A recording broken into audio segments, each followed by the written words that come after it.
Hello friends, welcome to the GTU studies for the subject Material Science and Metallurgy, and the chapter is Heat Treatment of Steel, and the topic is annealing process, which is the first heat treatment process of steel. એટલે કે તમને previous video લેક્ચરમાં heat treatment of સ્ટીલનું જે classification બતાવ્યું હતું એમાં ઘણી બધી પ્રોસેસ હતી, જે હું તમને અત્યારે પણ વિડીયો એમાં બતાવી દઉં. જેમ કે આ રીતે કંઈક ક્લાસિફિકેશન સમજાયું હતું, જેમાં હીટ ટ્રીટમેન્ટ પ્રોસેસ છે એ બેઝિકલી મેઇન ટુ ટાઈપ્સમાં ડિવાઈડ થાય છે.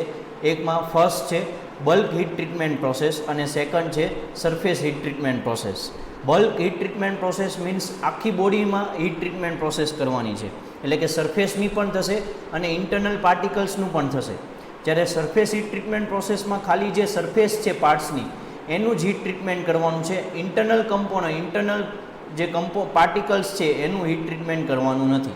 અને આખી જે હીટ ટ્રીટમેન્ટ પ્રોસેસ છે એ ખાલી કોના માટે કરવાની છે? સ્ટીલ માટે કરવાની છે. એનું રીઝન છે મેં તમને પ્રીવિયસ વિડીયો લેક્ચરની અંદર સમજાવ્યું છે. હવે બલ્ક હીટ ટ્રીટમેન્ટ પ્રોસેસની અંદર પાછી 4 સબ ટાઈપ્સ આવે છે: એનિલિંગ, નોર્મલાઇઝિંગ, હાર્ડનિંગ અને ટેમ્પરિંગ. એમાં આપણે 1 by 1 બધી પ્રોસેસ છે એક્સપ્લેન કરીને સમજશું. એમાં સૌથી પહેલાં આજના વિડીયો લેક્ચરની અંદર એનિલિંગ સમજાવીશ. આ ચારે ચાર છે એમાં બધામાં હીટિંગ, શોકિંગ અને કુલિંગ 3 તો કરવાનું જ છે, જે પ્રીવિયસ વિડીયો લેક્ચરમાં કીધું હતું એમ કે હીટ ટ્રીટમેન્ટ એટલે શું? હીટિંગ, શોકિંગ અને કુલિંગ, આ 3 વસ્તુ બધામાં થશે. બધામાં બલ્ક હીટ ટ્રીટમેન્ટ પ્રોસેસ જ થશે. તો ડિફરન્સ શું છે ચારેયમાં? તો ચારેયમાં ડિફરન્સ એ છે કે અલગ અલગ ટેમ્પરેચરે હીટિંગ કરવાનું છે, પ્લસ અલગ અલગ કુલિંગ મીડિયમમાં કુલિંગ કરવાનું છે, જેથી કરીને અલગ અલગ પ્રોપર્ટીઝવાળો ફાઇનલ પ્રોડક્ટ મળે. જેથી કરીને દરેક મેથડનું નામ આપણે અલગ આપેલું છે. રેડી? તો આજના વિડીયો લેક્ચરમાં આપણે સમજીએ એનિલિંગ પ્રોસેસ. તો હવે આપણે સ્ટાર્ટ કરીએ એનિલિંગ પ્રોસેસ. એનિલિંગ પ્રોસેસ છે એ બલ્ક હીટ ટ્રીટમેન્ટ પ્રોસેસ છે, એટલે કે આખી બોડીનું જ્યારે હીટ ટ્રીટમેન્ટ કરવાનું હોય ત્યારે યુઝ થશે. પણ બલ્કની અંદર ઘણી બધી પ્રોસેસ છે આપણે જોઈએ એમ. તો એનિલિંગના મેઇન પર્પઝ એ છે જેના કારણે એનિલિંગ યુઝ થઈ શકે. તો એના મેઇન પર્પઝ શું છે એ પહેલાં જોઈ લઈએ. પહેલો મેઇન પર્પઝ છે to refine the grain structure, એટલે કે જે ગ્રેઇન સ્ટ્રક્ચર જે છે એ કોર્સ ગ્રેઇન સ્ટ્રક્ચર હશે, એનું થોડું ઘણું ફાઇન પાર્ટિકલ્સમાં કન્વર્ટ કરવાનું. એટલે કઈ રીતે? તો કે રીક્રિસ્ટલાઇઝેશન ટેમ્પરેચર. આ ખાસ અગત્યનો એક પોઈન્ટ છે, ડેફિનેશન મેઇન આઈએમપી છે, જે તમને પ્રીવિયસ વિડીયોમાં પણ કીધી હતી કે રીક્રિસ્ટલાઇઝેશન ટેમ્પરેચર એટલે શું? તો કે સ્ટીલમાં એક ટેમ્પરેચરે જ્યારે જે સ્ટ્રક્ચર છે એ ફરીવાર ક્રિસ્ટલાઇઝ થઈ જાય, એટલે કે ફરીવાર એરેન્જમેન્ટ છે, એટોમિક એરેન્જમેન્ટ એ પ્રોપરલી થઈ જાય, એ ટેમ્પરેચર ક્રોસ કર્યો એટલે તો એને રીક્રિસ્ટલાઇઝેશન ટેમ્પરેચર કહેવાય. સ્ટીલ માટે જનરલી 400 to 700 ડિગ્રી સેલ્સિયસ વચ્ચે થતું હોય છે.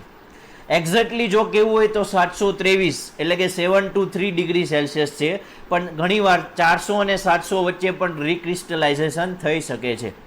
તો રીક્રિસ્ટલાઇઝેશન છે એ ક્રોસ થશે જ એનિલિંગમાં, એટલે ગ્રેઇન સ્ટ્રક્ચર છે એ કેવું થશે? રિફાઇન થશે. એ ગ્રેઇન સ્ટ્રક્ચર રિફાઇન થવાના કારણે ઇન્ટરનલ સ્ટ્રેસીસ જે પણ પ્રોડ્યુસ થયેલા છે એ તમે રિડ્યુસ કરી શકશો. હવે મેઇન પર્પઝ આ છે થર્ડ, કે હાર્ડનેસ છે એ વધારે નથી જોતી, એટલે કે હાર્ડનેસ છે એ રિડ્યુસ કરવાની છે.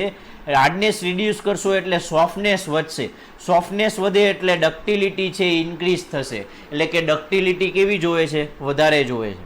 અને તમને જો આઈડિયા હોય હવે, તો મેં તમને પરલાઇટ, બેનાઇટ અને માર્ટેનસાઇટ એ પ્રોસેસ સમજાવી હતી, ફેઝ સમજાવ્યા હતા. એમાં તમને કીધું હતું કે ત્રણેયમાંથી સૌથી સોફ્ટ કયું? પરલાઇટ.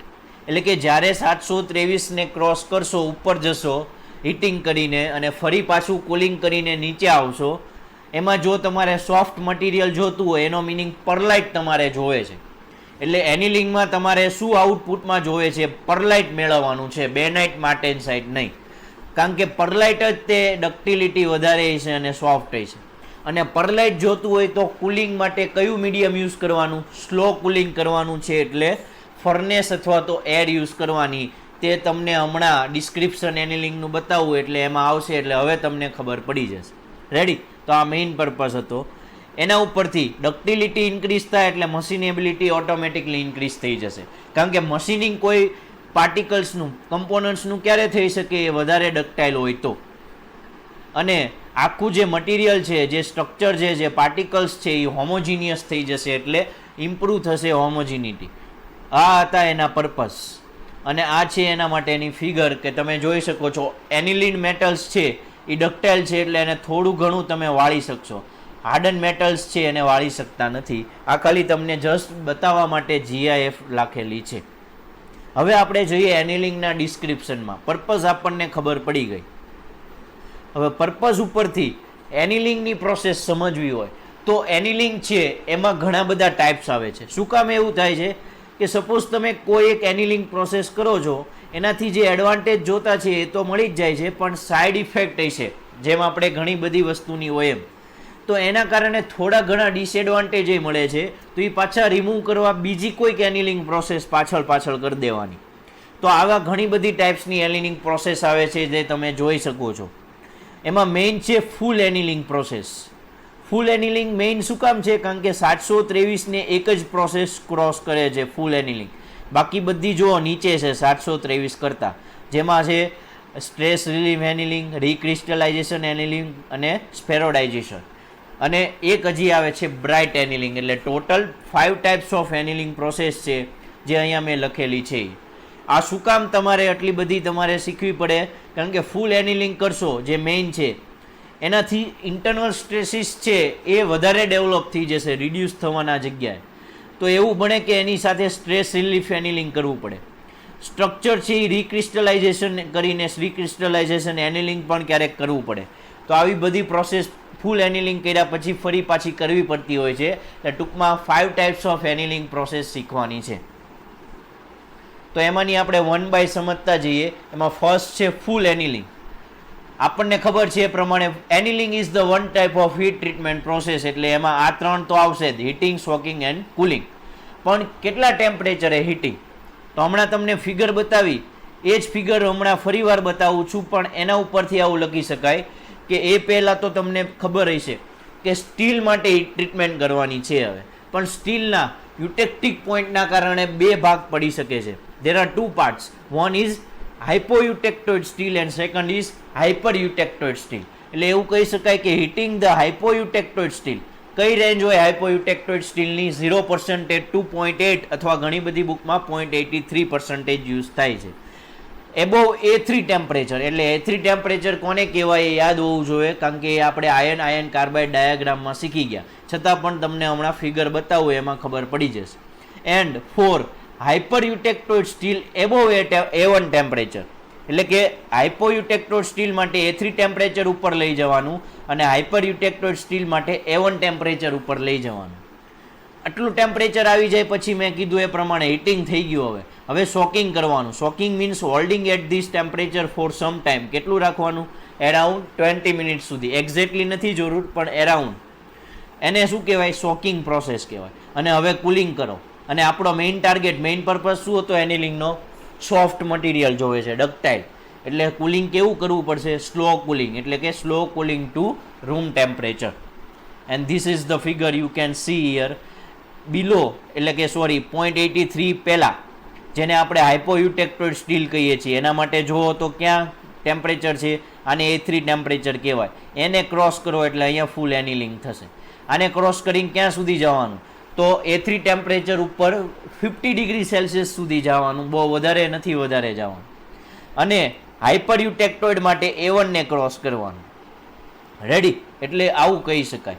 સ્લો કુલિંગ કરવાથી તમને શું મળશે? કોર્સ પરલાઇટ મળશે, જેની અંદર હાર્ડનેસ ઓછી અને ડક્ટિલિટી વધારે હશે. એટલે મેઇન આઉટપુટ પ્રોડક્ટ કઈ છે એનિલિંગની? કોર્સ પરલાઇટ છે. હવે અહીં તમે જુઓ તો ફૂલ એનિલિંગ શું કામ ACMની ઉપર ન લઈ ગયા? અહીંયા A3ની ઉપર વયા ગયા હતા એમ અહીંયા ACM ઉપર કેમ નથી જતા? A1 ઉપર જવાથી જ કેમ એનિલિંગ થઈ જાય છે? એનું રીઝન છે, જો તમે વધારે ઉપર જશો એમ સિમેન્ટાઇટના પાર્ટિકલ્સ છે એ વધતા જશે અને એના કારણે સિમેન્ટાઇટના ફેઝ વધી જશે. તો આપણે જે રિક્વાયરમેન્ટ છે પ્રોપર્ટીઝની ફૂલફિલ નહીં થાય. એટલે ખાલી A1 ને ક્રોસ કરશો હાઇપરયુટેક્ટોઇડ માટે તો પણ એનિલિંગ પ્રોસેસ થઈ જશે. એટલે એના માટે અહીંયા વસ્તુ લખેલી છે. તો આ હતી full annealing process. Ready? I hope તમને આ પ્રોસેસ સમજાણી છે. હવે આપણે જોઈએ બ્રાઇટ એનિલિંગ. મેઇન છે ફૂલ એનિલિંગ જ હતી. હવે બ્રાઇટ એનિલિંગમાં એટલું બધું કંઈ ડિટેલમાં નથી જવાનું. શું કરશું બ્રાઇટ એનિલિંગમાં? તો ફૂલ એનિલિંગ પ્રોસેસ જ છે, પણ જે કુલિંગ કરીએ છીએ ત્યારે કુલિંગ કરતી વખતે જે પણ પ્રોડક્ટ છે આપણી પાસે એની ફરતે એક પ્રોટેક્ટિવ મીડિયમ લગાડી દો, જે ઓક્સિડેશન અને ડીકાર્બ્યુરાઇઝેશનને પ્રોટેક્ટ કરશે. એટલે કે ઓક્સિડેશન નહીં થવા દે અને ડીકાર્બ્યુરાઇઝેશન નહીં થવા દે. તો પ્રોટેક્ટિવ મીડિયમ શું લગાડવાનું છે? મીન્સ કે જે પણ મટીરિયલ છે એને ફરતે મીડિયમ ઇનર્ટ ગેસીસથી પ્રોટેક્ટિવ મીડિયમ આપી દો, જેમાં હાઇડ્રોજન અને કાર્બન મોનોક્સાઇડ યુઝ કરવાનું. જેનાથી શું થશે? કુલિંગ થયા પછી જે સરફેસ મળશે એ સરફેસ એના નામ પ્રમાણે કેવી મળશે? બ્રાઇટ મળશે, ચમકદાર. એટલા માટે જે એનિલિંગ કર્યું એને બ્રાઇટ એનિલિંગ પ્રોસેસ કહેવાય. So this type of annealing makes the surface bright, so it is known as a hence bright annealing process. અને એના માટેનું મશીનરીઝ જે સિસ્ટમ જે છે આખી એ આ રીતની છે. આની અંદર આપણે બ્રાઇટ એનિલિંગ ફર્નેસ કહેવાય અને આની અંદર કરવાની છે. રેડી? તો બસ એટલું જ જવાનું, એની અંદર વધારે ડિટેલમાં જવાની જરૂર નથી. નેક્સ્ટ છે રીક્રિસ્ટલાઇઝેશન એનિલિંગ પ્રોસેસ. રીક્રિસ્ટલાઇઝેશન એટલે શું થાય? તો મેં કીધું એમ 400 થી 700 સુધી રીક્રિસ્ટલાઇઝેશન થઈ જતું હોય. એટલે કે 723ને ક્રોસ કરવાની જરૂર નથી. એટલે 723ની નીચે જ પહેલાં જ જો એનિલિંગ પ્રોસેસ કરો તો એને રીક્રિસ્ટલાઇઝેશન એનિલિંગ કહેવાય. જેની અંદર શું થશે કે કોલ્ડ વર્કિંગ ઓપરેશન કરશો ત્યારે મટીરિયલ છે એ હાર્ડર બની જશે. શેના કારણે? વર્ક હાર્ડનિંગના કારણે. એના કારણે ડક્ટિલિટી લૂઝ થઈ જશે, અને આપણે તો ડક્ટિલિટી જોવે છે. એટલે એનું જે ક્રિસ્ટલાઇઝેશન સ્ટ્રક્ચર છે એ ક્રિસ્ટલાઇઝેશન નહીં રહ્યું હોય એને ફરીવાર તમારે રીક્રિસ્ટલાઇઝ કરવું પડશે. એટલે કે this implies that the continue deformation the material needs to be recrystallized. અને એ રીક્રિસ્ટલાઇઝેસ કરવા માટે આપણે આ એનિલિંગ પ્રોસેસ કરશું, જેની અંદર ટેમ્પરેચર છે એ A1ની નીચે રાખવાનું છે. A1 એટલે 723. એટલે કે to achieve this the sample is heated below A1 held there four sufficient time, એટલે કે શોકિંગ ફોર રીક્રિસ્ટલાઇઝેશન ટુ બી કમ્પ્લીટેડ, અને પછી કુલિંગ કરી લો. બસ આ એની પ્રોસેસ છે. રેડી? આ જે પ્રોસેસ છે એ શેના માટે છે? જ્યારે આપણે ઘણી બધી પ્રોસેસ કરતા હોઈએ અને એની અંદર અમુક ડિસએડવાન્ટેજ મળતા હોય અને ફરીવાર તમારે કોઈ એડવાન્ટેજ પાછા લઈ લેવા હોય તો આ પ્રોસેસ કરવામાં આવતી હોય છે. અને એ જ રીતે સ્ટ્રેસ રિલીંગ એનિલિંગ, જે આપણે ફૂલ એનિલિંગ કર્યું એની અંદર ઇન્ટરનલ સ્ટ્રેસ પૂરેપૂરા રિમૂવ ન થયા હોય. મીન્સ કે જ્યારે કુલિંગ કરશું, એટલે કે due to various process like quenching, different cooling of surface and interior, machining, phase transformation, welding, etc, the residual stresses develop in the sample. અને આ રેસિડ્યુઅલ સ્ટ્રેસીસ છે એ આપણે જો ડિક્રીઝ કરવા હોય, એટલે કે ઘટાડી દેવા હોય, તો એના માટે આપણે યુઝ કરવાનું છે સ્ટ્રેસ રિલીફ એનિલિંગ. જે અહીંયા રીક્રિસ્ટલાઇઝેશન એનિલિંગ બતાવ્યું ને એની જગ્યાએ જ સ્ટ્રેસ રિલીફ એનિલિંગ આવશે, જે બિલો A1 ટેમ્પરેચરે આપવાનું છે ખાલી. તો આ છે stress relief annealing process. Again તમને 3 કે 4 માર્કમાં આખી એનિલિંગ પ્રોસેસ પૂછાતી હોય છે, એટલે ફૂલ એનિલિંગ છે એ વ્યવસ્થિત એક્સપ્લેન કરવાની, બાકીની મેં કીધી એ પ્રમાણે થોડું ઘણું ડિટેલ લખીને એને કમ્પ્લીટ કરી દેવાની. આ રીતે રેસિડ્યુઅલ સ્ટ્રેસીસ છે અને 8 બિલો A1 કરશો એટલે જેટલા પણ સ્ટ્રેસીસ છે એ રિમૂવ થઈ જશે અને જે ગ્રેઇન્સ છે એની રિકવરી થઈ જશે. રેડી? ને હવે લાસ્ટ છે સ્ફેરોડાઇઝેશન એનિલિંગ. એટલે કે જે પણ જે એટમ્સના શેપ છે એ શેપને આપણે સ્ફેરોડાઇઝ કરવા હોય, સ્ફિયર શેપ બનાવ્યો છે. સ્ફિયર એટલે આપણે કહીએ છીએ એ પ્રમાણે જ રેગ્યુલર વર્ડ. એટલે કે this is very specific heat treatment given to high carbon steel requiring extensive machining prior to final hardening and tempering. The main purpose of the treatment is to increase the ductility of the sample. Sphere shape થવાના કારણે ductility છે એ સેમ્પલની વધી જશે. અને again આ A1 ટેમ્પરેચરની નીચે જ રાખવાનું છે. રેડી? આ રીતે જ. એટલે કે જે રીક્રિસ્ટલાઇઝેશન હતું, સ્ટ્રેસ રિલીફ હતું અને સ્ફેરોડાઇઝેશન હતું એ બધું એક જ જગ્યાએ થઈ શકે છે, પણ અલગ અલગ થશે, બધું એકસાથે ક્યારેય નહીં થાય. રેડી? તો આ રીતે સ્ફેરોડાઇઝેશન એનિલિંગ પ્રોસેસ આવશે. તો this is the 2 types of main bulk heat treatment process. જો હીટ ટ્રીટમેન્ટ પ્રોસેસના ટાઈપ્સ છે એટલે હીટિંગ, શોકિંગ, કુલિંગ તો એક કોમન જ રહેશે. રેડી? તો આ વિડીયો જે સમજાણો હોય તો લાઇક કરો, શેર કરો એન્ડ સબસ્ક્રાઇબ કરો GTU સ્ટડીઝ ચેનલ. એન્ડ આ PPTની PDF મેળવવા માટે વિઝિટ કરો વેબસાઇટ www.gtustudies.com.